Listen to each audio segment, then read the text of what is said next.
नमस्कार, आदाब, सत श्री अकाल, गुड मॉर्निंग मेरे प्यारे दोस्तों। आ गया है आपका होस्ट एंड दोस्त अंकित अवस्थी लेकर के ताजा तरीन सवाल।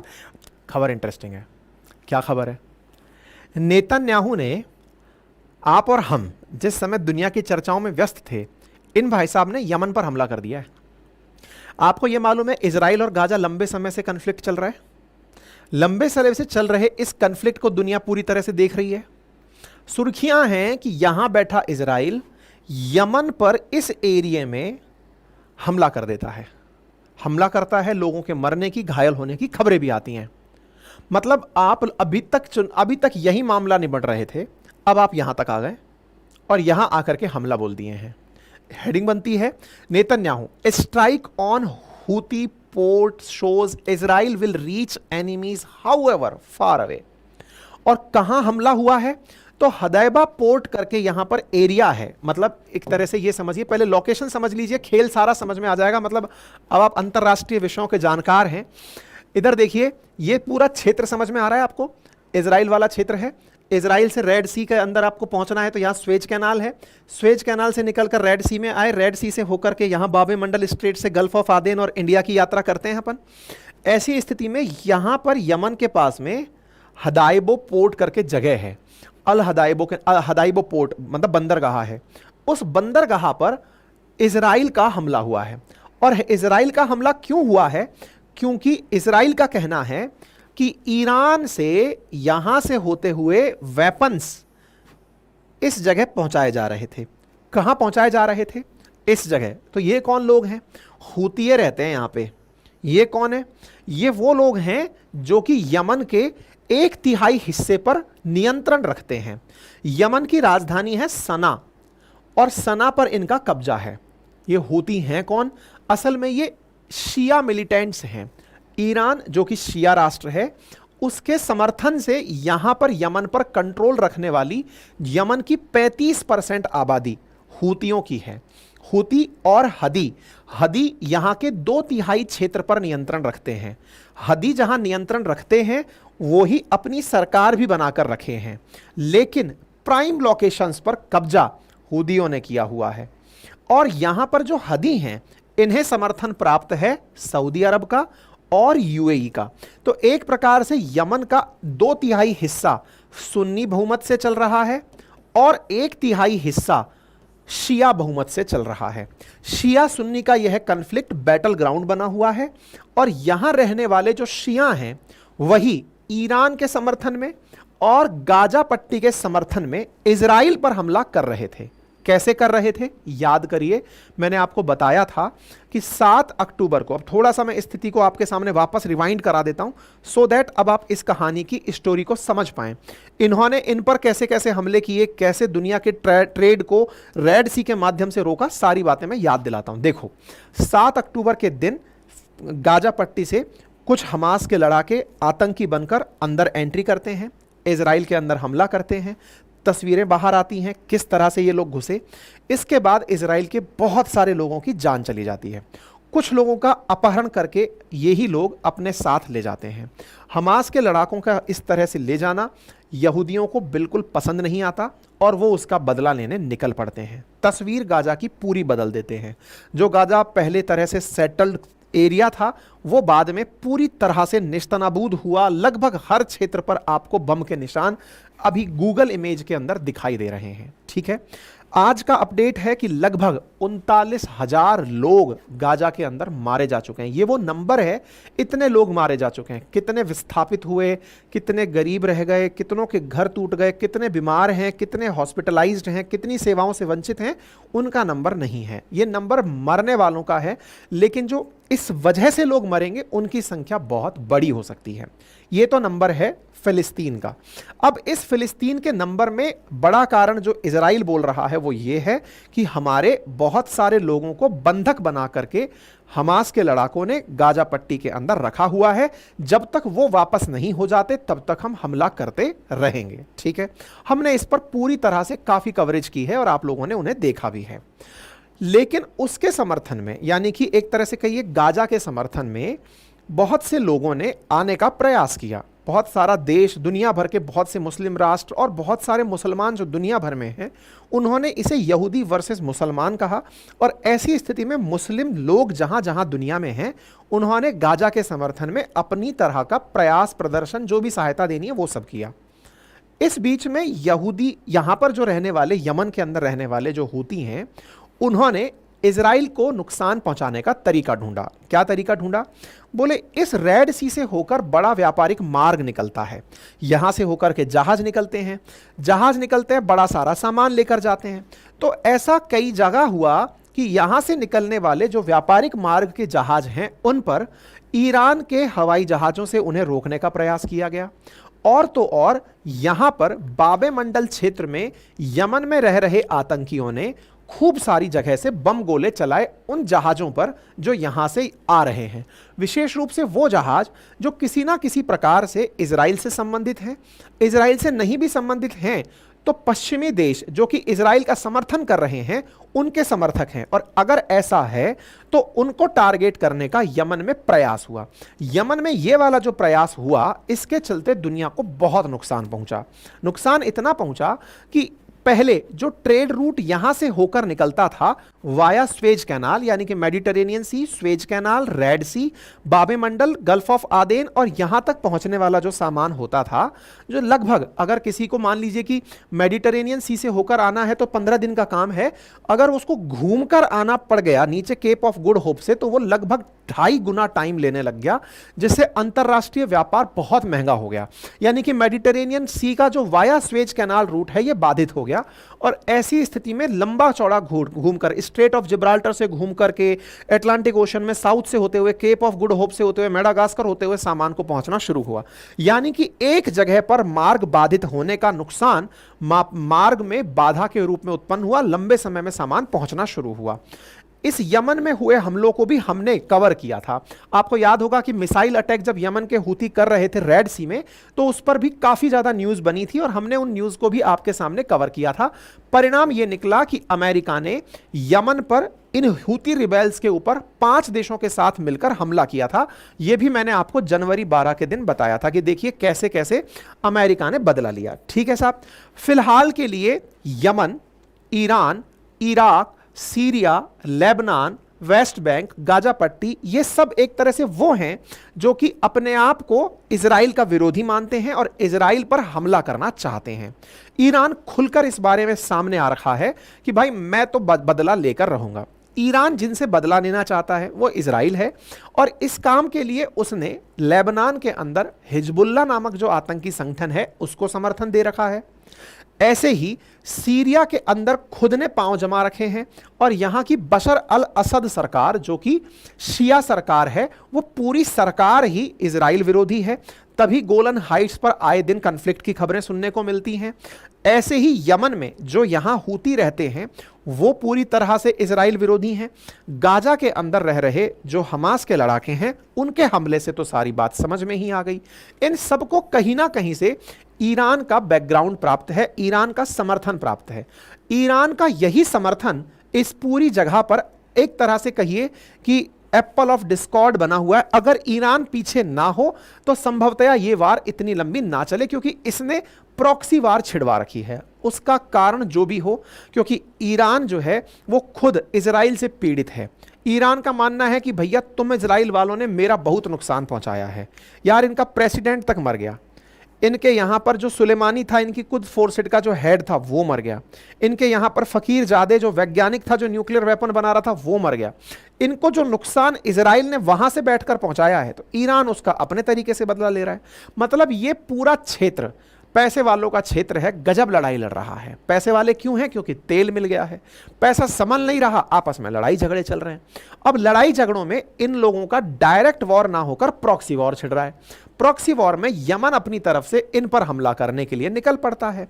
हमला करने का तरीका उसने रेड सी को अपनाया, और बाद में इसने एक स्थिति और विकट कर दी। और वो क्या कर दी वो मैं आपको बताऊं, थोड़ा सा यमन पर और आगे ले चलता हूं। देखो, ये यमन है, ये यमन की राजधानी सना है। और देखो यहां पर आपको हुदाइदो करके पोर्ट दिखाई दे रहा है।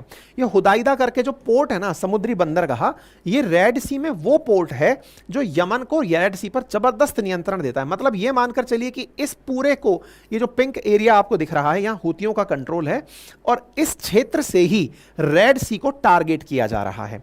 इस क्षेत्र से अगर नियंत्रण इनका हट जाए तो संभवतया रेड सी का रास्ता बिल्कुल साफ रह जाए। लेकिन इस क्षेत्र पर नियंत्रण जिन्होंने कर लिया वो व्यापार को प्रभावित कर रहे हैं और इस प्रभावित होते व्यापार से ही निपटने की तैयारी में इस समय पश्चिमी देश लगे हुए हैं। अभी रिसेंटली क्या हुआ, अब मैं आपको वहां लेकर चलता हूं। ये थोड़ा सा फिगर जान लीजिए कि 65% यमन की जो मतलब आबादी है वो सुन्नी मुसलमान है और 35% जो है वो शिया मुसलमान है। और ये शिया सुन्नी में बटा हुआ देश है। मतलब आप देखें 2/3 लगभग क्षेत्र ऐसा है जो ये आप देख रहे हैं इस कलर में, ये पूरी तरह से वो कलर क्षेत्र है जहां पर सुन्नी बहुतायत में है और यहां पर शिया बहुतायत के अंदर है। ठीक है साहब। तो हुदाइदा जो पोर्ट है जिस पर शियाओं का कब्जा है या कहिए कि हूतियों का जो कब्जा है, फिलहाल सुर्खी में इसी पर हुआ इजरायली हमला है। अब यह हमला हुआ क्यों, उस पर चलते हैं। अब आपको घटना की तरफ लेकर चलता हूं। मैं इसके पीछे की कहानी तो बाद में बताऊंगा। कहानी कुछ शुरू होती है आज से 2 दिन पहले। क्या हुआ, असल में अमेरिकी एम्बेसी के नजदीक इजराइल में, इजराइल की राजधानी तेल अवीव में हमला हो जाता है। एक ड्रोन आता है और ड्रोन की वजह से ब्लास्ट होता है और एक आदमी मर जाता है। मतलब आप जो ये तस्वीर देख रहे हैं, ये जो हमले की बाद की तस्वीरें आपको यहां दिख रही हैं, ये असल में इजरायली एम्बेसी के पीछे वाली गली में एक ड्रोन हमला होता है और उस ड्रोन हमले में एक व्यक्ति मर जाता है। अब आप सोच कर देखिए, एक तो इजराइल के अंदर घुसकर कोई बम चला दिया और बम चलाया वो भी ड्रोन से चलाया, और चलाया भी कहां, जहां अमेरिकी अपनी एम्बेसी बनाकर बैठे हैं। तो एम्बेसी वाले स्थान पर जब यह हमला हुआ तो इस हमले के बाद से इजराइल एकदम सख्ते में रह गया कि यार कोई हमारे अंदर घुसकर बम कैसे फोड़ सकता है। और सबसे इंटरेस्टिंग बात, जो अब तक बम फोड़ने की कारस्तानी करता था वो कौन था, वो था आप लोगों का हिजबुल्लाह, वो था हमास। लेकिन इस बार इस हमले की जिम्मेदारी किसने ली, हूतियों ने ली। इंटरेस्टिंग चीज सोचकर देखें तो यह इजराइल के लिए बहुत चिंता की बात है। क्या चिंता की बात है, एम्बेसी के नजदीक, अगर एम्बेसी इस लाइन पर है तो पीछे वाली लाइन पर आकर बम फटता है। यूएस एम्बेसी के पास में बम फटता है और उस फटने में ड्रोन का हमला पता चलता है और वो ड्रोन हूतियों ने चलाया है। और हूती कहां बैठे हुए हैं, लगभग 1000 किलोमीटर दूर बैठे हुए हैं, 1800 से ऊपर किलोमीटर ऊपर दूर बैठे हुए हैं यमन के अंदर, और वो यहां से बैठकर अंदर तक बम फोड़ दिए। देखो एक चीज तय मानना, इजराइल को ना इन दिनों एक चीज का चैलेंज, दुनिया के बहुत से देशों को नए वॉर टैक्टिक्स में एक बहुत बड़ा टेंशन देखने को मिला है। और वो क्या है, अगर आप ऑब्जर्व करें तो रशिया यूक्रेन वॉर में भी रशिया को जो सबसे ज्यादा नुकसान हुआ, जो रशिया के टैंकर फटे वो ड्रोन से फटे थे। ड्रोन नया वॉर का तरीका निकल कर आ गया है। यूक्रेन ने जिस तरह से बायरक्तार ड्रोन चलाकर रशिया को नुकसान पहुंचाया, ऐसे ही ईरान ने हाल ही में जब इजराइल पर हमला किया तो भी ड्रोन से ही हमला किया। इसके पीछे का तर्क समझना, होता क्या है ना कि इजराइलियों ने अपना आयरन डोम सिस्टम बनाया हुआ है। आयरन डोम सिस्टम बम गोले जब चलते हुए आते हैं उनको तो टारगेट कर लेता है। अब आप पूछेंगे बम गोले चलते आते हैं उनको टारगेट फिर कैसे कर लेता है और ड्रोन को टारगेट क्यों नहीं कर पाता। इसको ऐसे समझिए कि जब बम गोला चला आ रहा होता है ना, तो वो अपने आप में एक हीट का पुंज है जो चला आ रहा है, और हीट को सेंस किया जा सकता है वेव्स के थ्रू कि भाई इतनी हीट ऊपर से आ रही है, दैट मीन्स वो कोई बम चल रहा है। भाई गोला तो आग लगता हुआ गोला आ रहा है ना, मतलब मिसाइल आ रही है तो कहीं ना कहीं से उसमें आग लगी हुई है ही, तभी तो प्रपल्सन मिला हुआ है, उससे वो चल रहा है। तो आयरन डोम सिस्टम उससे तो झगड़ लेता है। लेकिन ड्रोन क्या है, वो तो हवाई जहाज की तरह चल रहा है। जैसे अंतरराष्ट्रीय हवाई जहाज उड़ते हैं, हवाई जहाजों पर थोड़ी इनका आयरन डोम हमला करता है।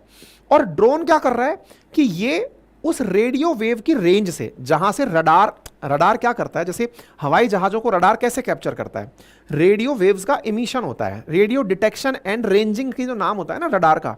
अगर आसमान से हवाई जहाज निकल रहा है तो रडार से निकली हुई रेडियो वेव्स गई, हवाई जहाज को देखी, कैप्चर की कि यदि यहां से कुछ निकल रहा है बता दी कि सर यहां से कुछ निकल रहा है। ठीक है ना, जैसे समुद्र में सोनार होता है, ऊपर की तरफ रडार होता है। अच्छा, ड्रोन का क्या है कि वो जमीन के बहुत नजदीक उड़ सकते हैं। जमीन के नजदीक उड़ गए, जमीन के नजदीक उड़ गए तो जहां आपका सेंसर कैप्चर करता उसको कि ड्रोन उड़ रहा है, आप उसकी जद से बच गए, नंबर एक।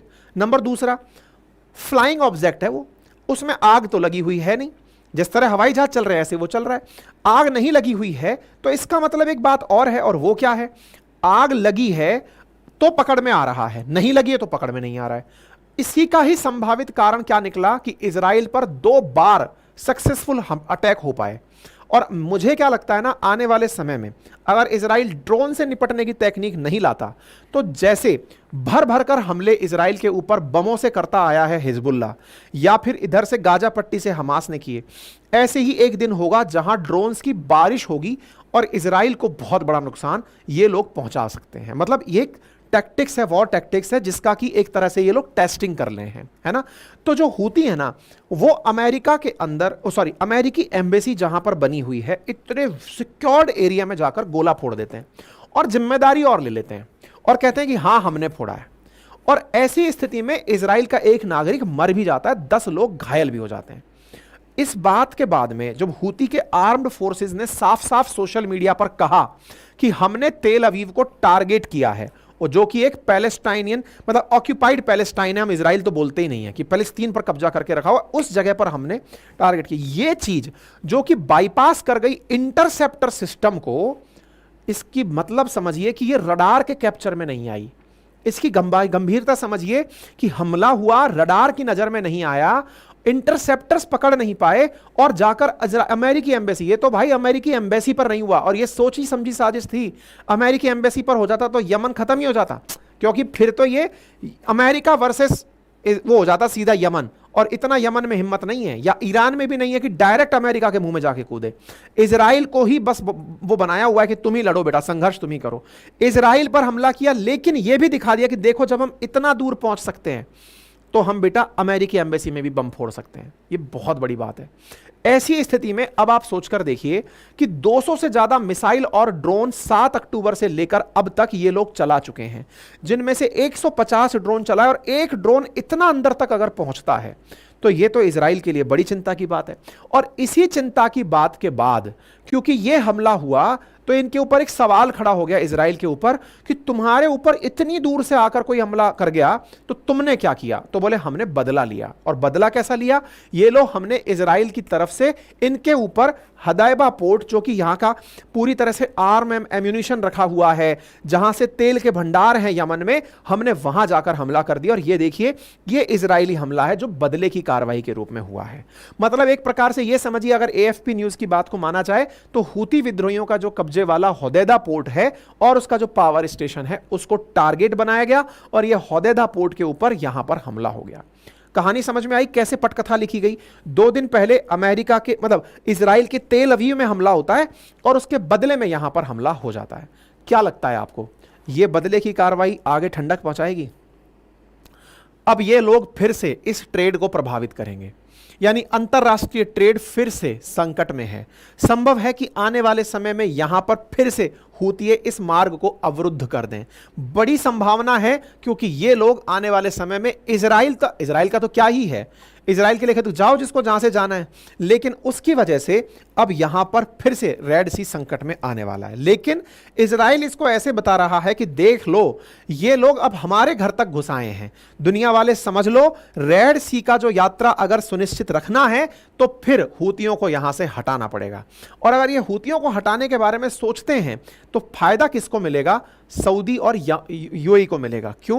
क्योंकि यहां की तो ऑलरेडी यमन की सरकार चाहती है कि हूतियों का हटे शासन, यहां से सना से हटे। तो ऐसी स्थिति में संभव है कि यह मामला फिर से नया वॉर जोन बनने वाला है। यह सारी खबर है, यहां पर पूरी तरह से ईरान को ब्लेम करते हुए यह सारा काम कर दिया गया। ठीक है साहब, लगभग 1800 किलोमीटर दूर यह हमला यहां पर इन्होंने किया है। यह तस्वीरें हैं जो आपके सामने निकल कर आ रही हैं। नेतन्याहू ने अपनी तरफ से साफ कह दिया है कि हम इस हमले को बर्दाश्त नहीं करेंगे, हमने इसलिए बदला लिया। तो बड़ा सवाल बना है कि यमन फिर क्या कह रहा है? तो हूती सेना के प्रवक्ता कह रहे हैं कि हम हम हमले का जवाब देने की कसम खा चुके हैं कि हम इसका बदला लेंगे। तो अब एक नया वॉर ओपन होने जा रहा है, इजराइल वर्सेस यमन। लेकिन मुझे जो लगता है कि ये इतनी दूर तक हमले करने की काबिलियत तो इनमें है नहीं। हो सकता है ये आसपास के किसी क्षेत्र से उड़कर ड्रोन चलाए हों, लेकिन हाँ, ये जो पानी वाला मार्ग है ना, ये बहुत ज़्यादा प्रभावित हो सकता है। ठीक है, इस बीच में प्रेसिडेंट बाइडेन को धन्यवाद मिल गया कि तुम्हारे बहुत धन्यवाद भैया जो इतने दिन तक साथ रहे। अब देखते हैं अमेरिका के आने वाले समय में इजराइल का जो इतने वॉर ओपन हो रखी हैं उन पर अमेरिका का क्या नज़रिया रहता है। बाकी अगर जानकारी पसंद आई हो तो साथियों से साझा करें, चैनल पर नए हैं तो सब्सक्राइब करना बिल्कुल ना भूलें। और हाँ, यदि आप में से कोई भी साथी हिस्ट्री, ज्योग्राफी, पॉलिटी, इकोनॉमी का रिकॉर्डेड बैच देखना चाहता है तो उसके लिए हमने अपनी पाठशाला पर पूरी 1 साल की वैलिडिटी के साथ बाईलैंग्वेज कोर्स उपलब्ध करा रखा है। आप उसे देख सकते हैं और उसमें जो पढ़ाया हुआ कॉन्टेंट है वो पूरा हैंड रिटन मटेरियल के अंदर उपलब्ध है, आप उसे एक्सेस कर सकते हैं। ठीक है,